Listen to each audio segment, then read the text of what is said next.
Olá, internauta! Seja bem-vindo à página do Jornal Repórter Diário aqui no Facebook. Estamos iniciando mais uma transmissão ao vivo, uma live do RD para trazer informação, prestação de serviços, para discutir temas que interessam diretamente ao nosso dia a dia. O nosso convidado desta quinta-feira é Cícero Firmino Martinha, presidente do Sindicato dos Metalúrgicos de Santo André e Mauá, que vem aqui aos estúdios da RDTV para conversar um pouco sobre campanha salarial, sobre reforma da Previdência, sobre a questão do emprego, retomada do desenvolvimento e do emprego aqui na nossa região. Martinha, muito bom recebê-lo. Obrigado pela gentileza. Bom dia. Obrigado a você. Bom dia, Anderson. Uma satisfação estar aqui no Repórter Diário mais uma vez com vocês. E vamos fazer o programa aí, falar para a população o nosso entendimento, o que a gente está vendo dessa situação, dessa conjuntura toda, com o maior prazer e com a maior alegria e satisfação. Obrigado. Martinha, figura importante da história do sindicalismo, já foi secretário do Trabalho em Santo André, conhece muito da conjuntura e vai analisar com a gente o que está acontecendo agora no Brasil nesse finalzinho de ano. E você que está nos acompanhando, muito obrigado pela sua audiência. Pode participar também, você pode mandar a sua pergunta, a sua crítica, a sua sugestão. Bata o dedinho aí no joinha, curta, comente, compartilhe. Participe conosco desta live com Cícero Martinha, conversando sobre temas relacionados ao mundo do trabalho. Martinha, queria começar, nós estamos no início do mês de novembro, né, data base dos metalúrgicos de Santo André e Mauá. Queria que você conversasse um pouquinho com a gente e compartilhasse um pouco de como é que está essa situação, né? Há um impasse ainda, há algum avanço importante na negociação? Há um impasse, há uma dificuldade muito grande, Anderson, nas negociações. Como as databases que tiveram agora alguns meses atrás, no mês de setembro, outubro, nós tivemos aí os bancários que ficaram um mês de greve, categoria metalúrgica, o restante da categoria que negocia no mês de setembro, tiveram muita dificuldade, alguns grupos não fecharam acordo ainda, a mesma coisa está acontecendo com a gente também. Nós temos só 2 grupos que têm avançado um pouco mais, aí, que é Fundição e Grupo 2, os demais todos estão bastante intransigentes, apresentando muita dificuldade na negociação, e nós estamos aí na expectativa, mobilizando os trabalhadores, informando. Hoje está entrando um jornal nosso em Santo André e Mauá, nas fábricas, né? A gente está falando da dificuldade, nós temos uma assembleia amanhã no sindicato, às 18 horas, hoje tem um pessoal nosso na Federação dos Metalúrgicos, discutindo aí com os 51 sindicatos do estado de São Paulo, para nos prepararmos para enfrentar essa situação. Os trabalhadores dentro da fábrica, eles não querem saber da situação, se está difícil ou fácil, eles vêm para o sindicato e dizem, olha, vocês que têm que resolver, né? E quando a gente não consegue resolver na mesa de negociação, a gente tem que dizer para eles, olha, não conseguimos na mesa de negociação, agora é a mobilização em cada fábrica que poderá determinar o nosso avanço ou não nas negociações, né? Então, isso nós estamos começando já a discutir com os trabalhadores, que onde tiver, se você não fecha um acordo no grupo, né, você vai ver as empresas, fábrica por fábrica, onde a gente tiver um poder maior de negociação, vamos negociando e tentando ajustar um acordo aí para a categoria. Bem, considerando a situação atual da economia, vocês se preparam de maneira diferente para fazer uma negociação como a desse ano? Não, porque a barriga do trabalhador não muda com a economia, né? Essa questão, toda a questão, conjuntura política, questão econômica, né? O trabalhador sente da seguinte forma, sente no salário, no poder de compra dele, e sente quando está desempregado, mais ainda. Então, quer dizer, essa questão toda para o trabalhador, nossa categoria, nossa região, sabe muitas vezes que nós passamos, os mais jovens menos, né, nesses últimos 10, 12 anos, temos negociado aumento real de salário, além da inflação, mas quem viveu na categoria há tempos atrás, décadas atrás, sabe que nós passamos por muitos momentos difíceis, né, mas sempre foi o nosso poder de mobilização que nos levou a alcançar conquistas que nós tivemos na categoria. Então, agora, os metalúrgicos são muito fortes, né, historicamente. Exatamente. Então, nós temos aí que combater, e as empresas que saíam daqui da região, iam para outra região, dizendo que aqui tinha greve, que aqui tinha a luta dos trabalhadores, enfrentam greves lá também de 20, 30 dias, no sul do Brasil, em Minas, em outras regiões. Pois é. Então, os trabalhadores é isso, né? Quer dizer, você tem que... Quem governa tem que saber que o trabalhador, ele vai lá, trabalha, né? Nunca se vê falar dentro da fábrica que tem pouco serviço. A empresa fala, olha, não temos serviço, não tem, mas o trabalhador fala, eu entrei lá, trabalhei para burro, fiz até hora extra, deixei o couro lá na máquina, né? Então, o cara quer ter o reajuste dele aí, no mínimo a inflação. Se está difícil, o que está difícil, você fala, não dá para dar um aumento real. Agora, a inflação, repor a inflação, é o mínimo que a gente exige, que a gente pretende. É isso que eu ia te perguntar exatamente, porque dada a conjuntura, em várias categorias, nem a reposição da inflação ocorreu. No caso de vocês, tem que ter a reposição da inflação? Nós queremos, no mínimo, a inflação. Essa é a nossa luta, né? Nós temos conscientizado a categoria disso. Né? Agora, Martinha, quantos são os metalúrgicos aqui na região? Nós estamos com cerca de 17 e 18 mil metalúrgicos aqui nas duas cidades. Né? Lá estávamos com 25 mil, hoje caiu para 17 e 18 mil, em função da conjuntura econômica, mas também em função de 3 carros que pararam de fabricar, que foi a Kombi, o Uno, o Mille e o Gol Geração 4. Esses 3 carros teve uma influência no setor de autopeça bastante grande, no setor de Mauá, Santo André. Sentimos bastante essa... Sim, nossa, foi uma queda significativa. Significativa. Então, 25 para 17 em quanto tempo? E algumas empresas, nesses últimos 2 anos. 2 anos? E algumas empresas que estavam preparadas, fazendo esse tipo de peça já há muitos anos, elas não conseguiram se reciclar suficientemente para estar competindo no mercado para pegar peça dos carros novos que estão aí. E também não há muito interesse das montadoras, que às vezes preferem importar peças do que comprar do mercado interno. É mesmo? Tem sido uma briga nossa também. Que loucura isso, mas isso é devido a quê? A questão tributária? Eles alegam que tem custo menor, conseguem comprar com custo menor. Obviamente que alguns setores sabem o seguinte, eles compram custo menor, mas com qualidade inferior. Né? Sim. Então, mas quem vai usar o carro?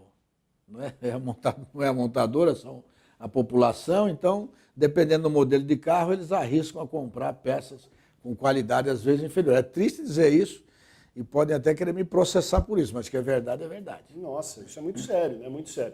Bem, daqui a pouco as participações aqui do pessoal, mas de qualquer maneira, Martinha, caiu o número de empregados. É possível essa retomada do emprego? Você enxerga a possibilidade de uma retomada da economia, a gente sair da recessão e recuperar um pouco desses empregos perdidos? Olha, pelo menos é a esperança que nós temos, porque quando houve todo o processo de impeachment, né? Quer dizer, o que se diziam, né, tanto o Congresso como os setores poderosos do Brasil, é que os investidores não estavam investindo, porque o governo estava sem credibilidade, etc.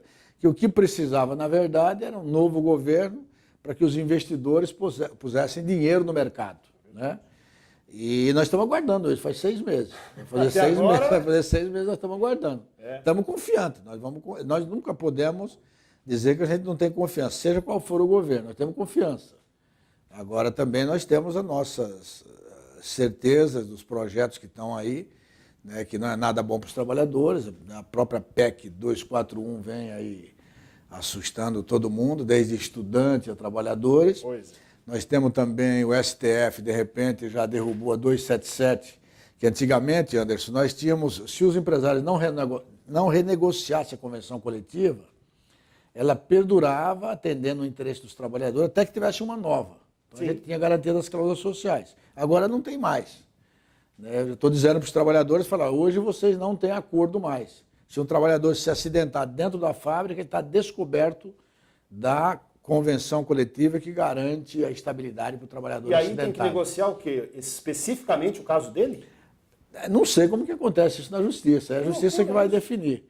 O empresário pode alegar e falar, nós estamos sem acordo coletivo, a decisão do Supremo é de não atender essa necessidade do trabalhador. Então você veja, nós temos mais essa dificuldade nas negociações. Então são medidas que têm sido tomadas nos últimos tempos, assim, precarizando as condições dos trabalhadores e principalmente as conquistas que nós tivemos aí há algum tempo, a duras lutas dos trabalhadores. Deixa eu abraçar aqui a Vera Bayer, que está nos acompanhando. Bom dia, Vera. Obrigado pela audiência. O Lorival Stefani, muito obrigado, Lorival. Aliás, o Lorival está fazendo uma pergunta aqui sobre a questão política. Já já a gente entra nesse assunto também, das eleições, da questão partidária. Mas eu ainda queria abordar um pouquinho mais com o Martinha. Você falou agora dos projetos que tiram direitos dos trabalhadores, né? O discurso do governo é a necessidade de fazer primeiro uma reforma da Previdência e depois uma reforma trabalhista. Pelo que está sendo discutido até agora, o trabalhador vai perder com essas reformas, Martinho? Não tem nem dúvida. Todas as reformas que estão propostas pelo governo impõem perca aos trabalhadores. Né? Veja que tem saído aí vinculado em toda a imprensa a questão de se cobrar, inclusive, previdência dos trabalhadores que estão aposentados. Isso. Inclusive dos que ganham salário mínimo. Porque eles falaram, pô, o cara que ganha salário mínimo aposentado ganha mais do que o trabalhador da ativa. Porque você desconta a previdência de quem está na ativa e não desconta do aposentado. Então, ora, veja, quer dizer, os aposentados, os que ganham mais que um salário mínimo, reclamavam muito com a gente, falavam, poxa, o pessoal que ganha salário mínimo tem aumento real, e nós não temos, daqui a pouco todo mundo vai ganhar o salário mínimo. Mas agora está acontecendo ao contrário. Quer dizer, pior, né? O salário mínimo ele cresceu nos últimos 14, 15 anos, mais de 70% de aumento real. Isso foi aumento real, poder de compra real. Se o salário mínimo não tivesse esse período, o salário mínimo hoje estaria aí girando por volta de 450, 500 reais. Né? Hoje está 880.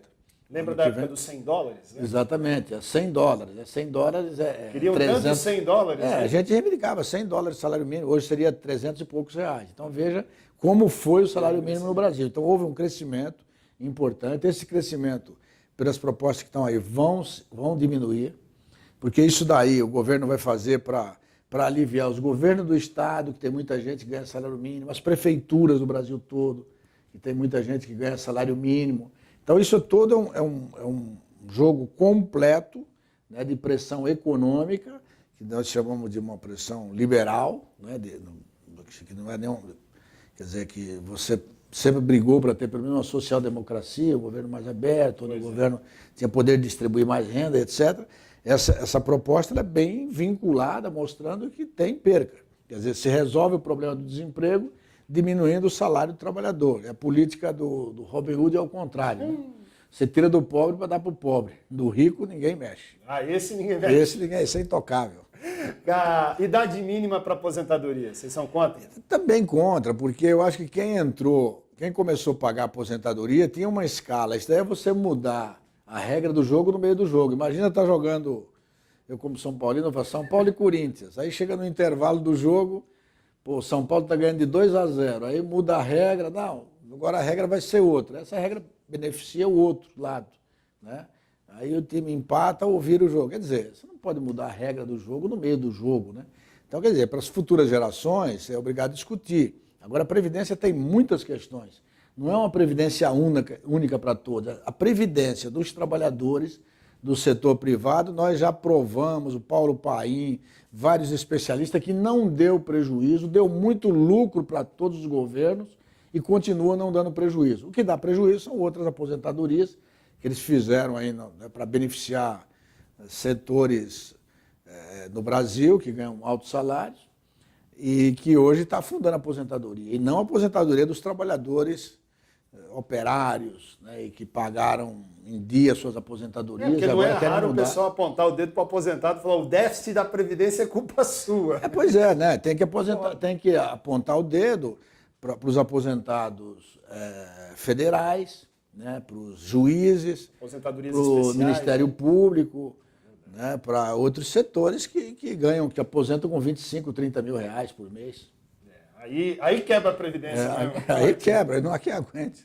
Deixa eu mandar um abraço aqui para Silvia Aparecida Freitas, está dizendo aqui, estou de olhos e ouvidos atentos, adoro. Muito obrigado, Silvia, pela participação. O Roger Marcelo Luiz, bom dia a todos, que Deus abençoe. Roger está fazendo aniversário hoje, parabéns para você, parabéns, está dizendo, estou ficando um ano mais velho hoje assistindo vocês. Obrigado pelo carinho. Deixa eu fazer aqui, o Sandro Alves faz uma crítica aqui. Os sindicatos não têm feito nada para melhorar a vida do trabalhador, que continua escravo e sem direitos básicos. Quero saber o que o Martinha pensa sobre isso. Responde para o Sandro. Antes, o Roger, né? O Roger está fazendo aniversário. Parabéns, Roger. Muita sorte e saúde para você, que Deus proteja sempre. Olha, o sindicato, o que é o sindicato? É importante você entender, militar dentro do sindicato, participar, discutir para você poder entendê-lo, né? O sindicato numa conjuntura, imagina uma conjuntura como essa, que está os empresários, né, todos falando em crise, a sociedade falando em crise, né, você vai numa mesa de negociação, ele diz, olha, não tem reposição, não tem, vem ainda o Supremo e derruba uma garantia que você tinha para poder continuar negociando. Aí, quer dizer, o que o sindicato pode fazer? E a grande pergunta, quem é sindicato? Né? Sindicato não é o prédio, sindicato não são alguns dirigentes, sindicato são todos os trabalhadores, associados ou não da entidade, que estão ali, que fazem a sua luta. Você está lá para dar um respaldo. Hoje, para ter uma ideia, Na época da ditadura, na época de CLT, nós tínhamos estabilidade para 24 diretores. A Constituição legalizou o seguinte, deixou livre os sindicatos. Então você monta a diretoria do tamanho que você quer. O que a Justiça tem feito hoje? A Justiça hoje só dá estabilidade para a executiva. E no máximo agora está dando para alguns suplentes da executiva. Aí você tem 30 diretores de uma categoria, 40, os outros ninguém tem estabilidade. Então, um dirigente sindical, para esse senhor que cobrou do sindicato, um dirigente sindical tem menos estabilidade, ou melhor, não tem estabilidade. O cipeiro tem estabilidade.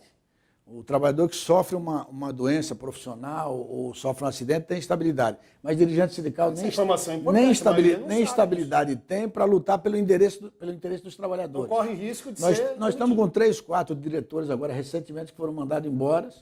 E outros totalmente restringidos, inclusive, de fazer ação sindical, que a empresa chega lá e fala, olha, você não tem estabilidade, te manda embora, na hora que eu quiser. Então é bom que os trabalhadores saibam disso, porque às vezes não fica sabendo, né? Fica com a impressão de que vocês estão blindados. Então, o que a Justiça tem feito contra os sindicatos? Né?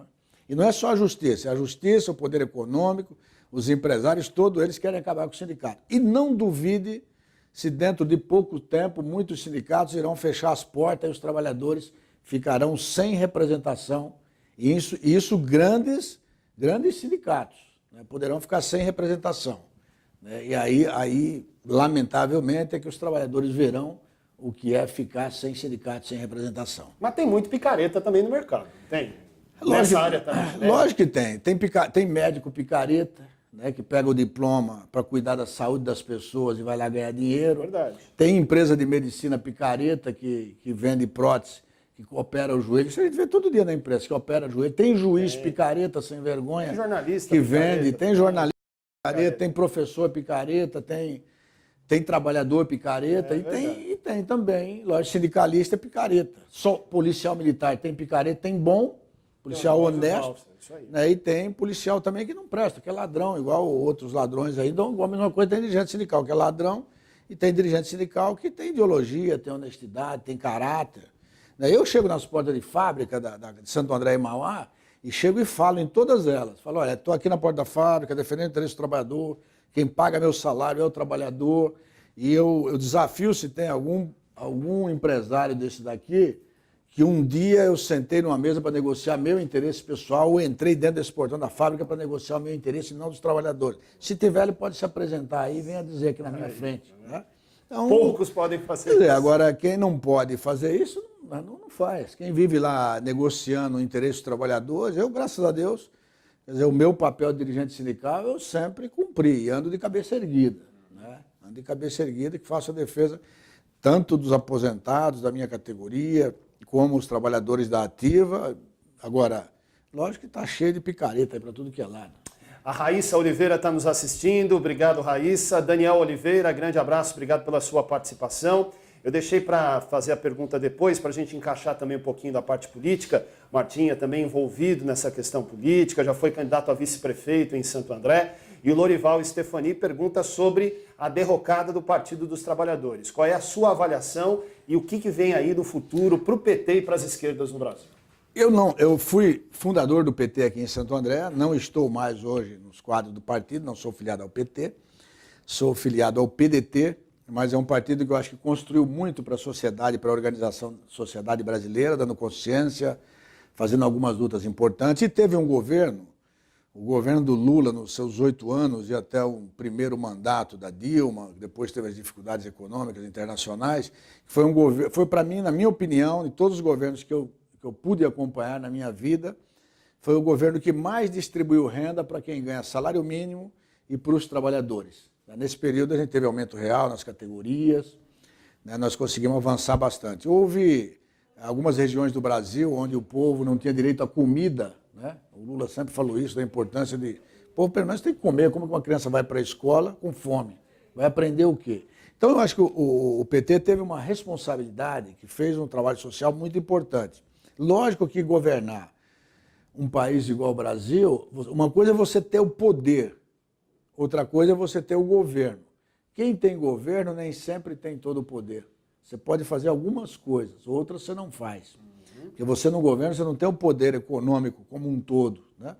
Então, eu acho que a política ela tem o ela é cíclica, né? Ela tem os momentos, tem os desgastes quando você está no governo, porque você ser presidente da República com um tipo de democracia igual a nossa, né? De coalizão, quer dizer, você tem todos os partidos, todo mundo querendo mamar no governo, né? Então você ganha a presidência da República, vai todo mundo doido, é igual quando você ganha uma prefeitura, um governo do estado, vem todo mundo, os parlamentares, os empresários, né, que falam, não, eu sou empresário, não sou político. Grande parte deles aí vive mamando na teta do governo, né?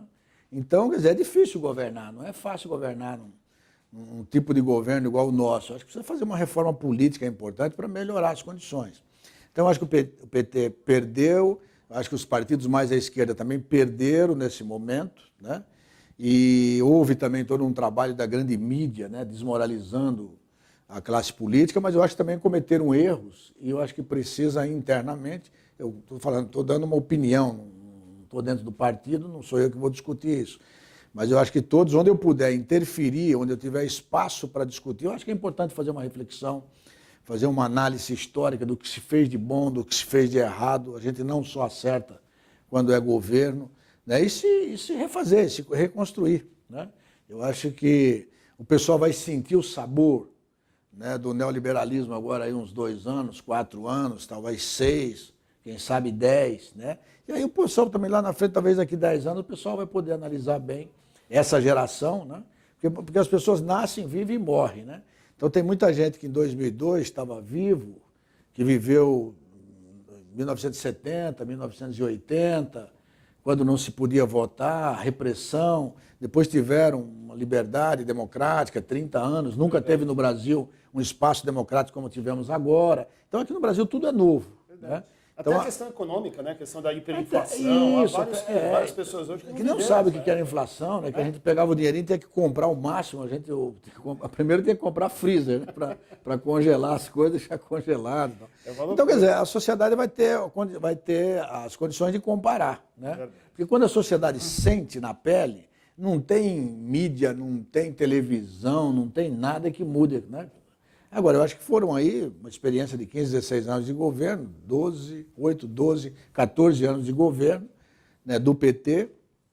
Quer dizer, houve uma perda muito grande em termos de voto, em termos eleitorais. Democracia está aí para isso, né, tem que submeter essas coisas, analisar com tranquilidade, com frieza, mas ao mesmo tempo com firmeza, para fazer o debate com a sociedade. Então, olha aqui o Renner Augusto, que está nos assistindo também, escreve aqui, onde estavam vocês para evitar os 12 milhões de desempregados?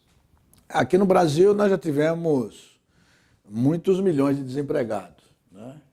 Tivemos muitos milhões. Tem gente que fala que a maior crise que o Brasil passou é essa daqui, é porque viveu pouco, talvez é mais jovem. Você já viu outras? Eu vi outras crises muito piores do que essas, né? Que nas esquinas das ruas você não encontrava espaço para vender limão. Naquela época a saída que tinha era vender limão aí nos cruzamentos e eram trabalhadores desempregados aí para vender limão para poder sobreviver, tentando vender alguma coisinha tal para sobreviver, né? Os 12 milhões, 11 milhões de desempregados, talvez pode ser até que consiga resolver aí diminuir o número de desempregados, né? Igual eu falei, diminui o salário, aí pega o salário dos próprios trabalhadores, dos aposentados e aí você arruma emprego para outro tanto. Agora eu pergunto para ele que me fez a pergunta, onde que estão os brasileiros, todos, né? Não estou falando só de governo, todos nós brasileiros, que não temos a capacidade de fazer quem deve para o governo, quem deve para o país, quem deve para nós, a gente fazer eles pagarem. Impostos, clube de futebol, grandes empresas que não pagam impostos no Brasil, pessoal morrendo na fila da saúde, os milionários gastando dinheiro em Miami, em todos aqueles lugares e não pagam os seus impostos aqui no Brasil, né? Não temos que cobrar desse pessoal. Esse pessoal é responsável pelo desemprego. E não os trabalhadores ou o sindicato, né? Nós não temos culpa do desemprego, nós não somos donos dos meios de produção. A gente não produz peça, né? A gente produz política, ciência, né? E não peça. A gente não produz bem material. Então nós temos que cobrar deles. Aí, cidadania, bate-papo importante aqui, muita gente nos assistindo, crescendo aqui cada vez mais a nossa audiência. Muito obrigado a todos que estão participando também, nos assistindo aqui. O Lorival está agradecendo a sua resposta sobre a questão do PT. ele perguntar ainda se o sindicato tem força para fazer manifestações, se esta é uma ferramenta para ser usada neste momento, considerando o cenário. O trabalhador, o sindicato, ele é o seguinte, o sindicato ele é uma construção que ele tem como fundamental para ele a defesa do interesse imediato dos trabalhadores, mas também participa da luta histórica dos trabalhadores. Então é o seguinte, toda vez que existia um trabalhador explorado, um aposentado explorado, um desempregado, gente passando fome, pessoas sem escola, escola sem qualidade, toda vez que existia essa desigualdade tamanha, eu acredito na mobilização dessas pessoas. E o sindicato ele tem que ser uma ferramenta para isso. Os partidos políticos têm que ser muito mais ferramenta para isso do que os sindicatos. Eles têm muito mais o papel dos partidos políticos que hoje não fazem isso, né? Mas os sindicatos ele tem que estar preparado. Cada vez que eu faço uma reunião com a minha diretoria, eu faço questão de abordar essa responsabilidade social que nós temos, de não ver de estar lutando sempre quando a gente tiver uma criança fora da escola, porque na certeza, se ele não tem escola, ele pode ser um marginal. Quando tem uma criança passando fome, indo para a escola sem comida, quando roubam a merenda das crianças, né, por interesses pessoais, quando desviam dinheiro de qualquer forma que poderia estar na saúde, quando roubam ambulância, superfatura, quando tiver esses bandidos roubando de todos os lados, quando tiver empresário ladrão que só pensa no lucro, esses investidores que só pensam em explorar os trabalhadores, que querem voltar a uma situação de semi-escravidão. Enquanto tiver isso, nós vamos ter espaço para estar organizando e conscientizando o trabalhador. E hoje nós temos uma ferramenta importante, que eu acho que a questão da comunicação, Sim. a questão das redes sociais, tem ajudado muito. Eu dificilmente, acho que 1 ou 2 vezes na minha vida, ou 3 vezes, eu consegui falar na Rede Globo. E agora nas redes sociais eu falo toda semana. Fala e com grande audiência, inclusive aqui no Repórter Diário. Deixa eu abraçar aqui a Ilza Moura. A Ilza está falando aqui, ó, grande liderança Cícero Martim. Ela está lembrando dessa história de lutas que tem o sindicato. São 83 anos de lutas e conquistas. O mais antigo da região, está escrevendo aqui a Ilza. Obrigado pela audiência, Ilza. Deixa eu abraçar também o Roberto Vicária. O Roberto escreve assim, bom dia, gostaria de saber qual a posição do Martinha sobre a PEC 241. A questão da PEC. A PEC 241, eu vi o Requião falando no Senado esses dias, ele foi pegando alguns pontos e falou 20 anos de atraso na educação, 20 anos de atraso na saúde. Ele foi enumerando o que a PEC 241 vai acontecer, né? Daqui 20 anos, eu talvez não estarei vivo. Gostaria de estar, mas pela minha idade não vou estar vivo. Mas essa juventude vão ver o que significou. E eles nunca esquecerão, e com certeza eles irão parar para os seus filhos, se essa PEC durar, né, o tempo que eles estão querendo aí, que o Meirelles falou que tem que durar pelo menos 10 anos. Eu vou lutar para derrubar essa PEC antes desses 10 anos. Se depender da minha disposição de luta, eu vou lutar. Eu acho o seguinte, toda vez que tem crise, toda vez que tem desemprego, toda vez que tem problema econômico, internacional ou nacional, querem resolver essa crise nas costas de quem mais precisa do salário. É com desemprego, é com diminuição do salário, é mexendo na Previdência, sempre é assim no Brasil. Sempre é assim. Não só no Brasil, não só no Brasil, no mundo. Porque às vezes a gente tem mania de, como mal brasileiro, falar só do Brasil, tudo de errado é o Brasil. Não é no Brasil, é no mundo, é na Europa. A gente vê as manifestações na França, Inglaterra, Itália, Alemanha, né? Porque é sempre assim, capitalista, né, querem, e principalmente esse governo liberal, eles querem o seguinte, o Estado mínimo. O Estado mínimo para ele é o seguinte, o dinheiro tem que estar na mão das grandes corporações, dos grandes investidores, né? E o povo vai depender disso.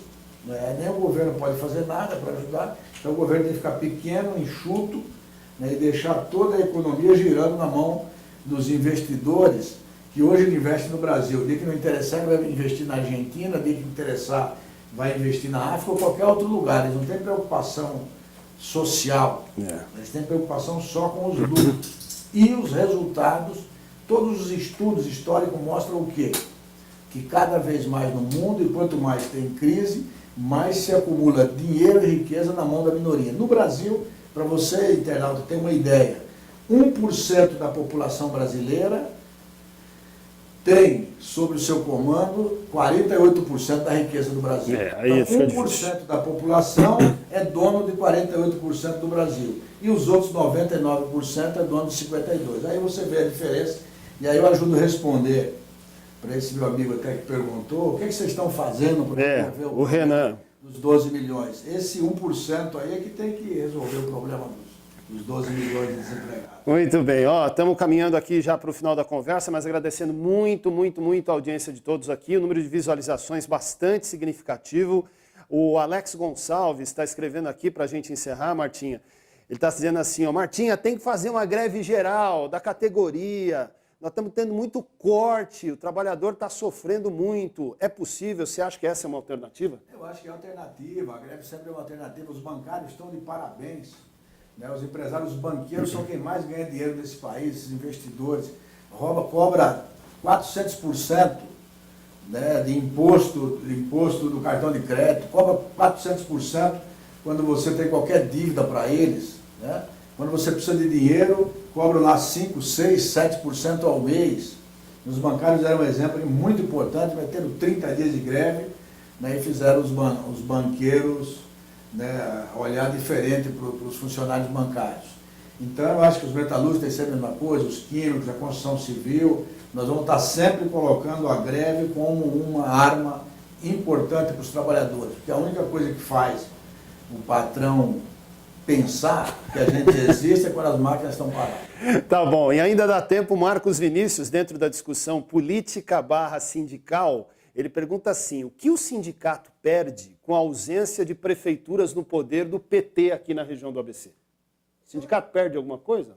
O sindicato perde o seguinte, o que o sindicato mais perde é que as prefeituras do PT ou dos partidos de esquerda estão muito mais ligados aos movimentos sociais. E não é só os sindicatos, os movimentos sociais perdem.